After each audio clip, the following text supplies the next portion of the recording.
यमराज और डाकू। एक साधु व डाकू यमलोक पहुंचे। डाकू ने यमराज से दंड मांगा और साधु ने स्वर्ग की सुख सुविधाएं। यमराज ने डाकू को साधु की सेवा करने का दंड दिया। साधु तैयार नहीं हुआ। यम ने साधु से कहा, तुम्हारा तप अभी अधूरा है। मृत्यु के बाद एक साधु और एक डाकू साथ साथ यमराज के दरबार में पहुंचे। यमराज ने अपने बहीखातों में देखा और दोनों से कहा, यदि तुम दोनों अपने बारे में कुछ कहना चाहते हो तो कह सकते हो। डाकू अत्यंत विनम्र शब्दों में बोला, महाराज, मैंने जीवन भर पाप कर्म किए हैं। मैं बहुत बड़ा अपराधी हूं। अतः आप जो दंड मेरे लिए तय करेंगे मुझे स्वीकार होगा।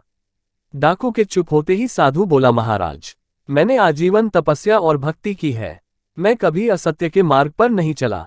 मैंने सदैव सत्कर्म ही किए हैं, इसलिए आप कृपा कर मेरे लिए स्वर्ग के सुख साधनों का प्रबंध करें।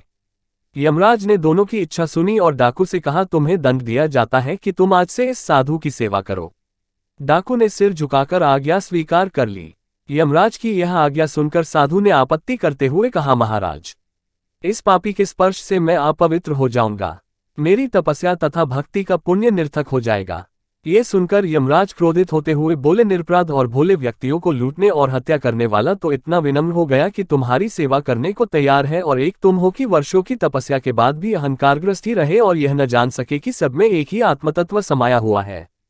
तुम्हारी तपस्या अधूरी है, अतः आज से तुम इस डाकू की सेवा करो। इसी भगवान की वीडियो देखने के लिए सब्सक्राइब करें चैनल को और बेल आइकॉन दबाएं।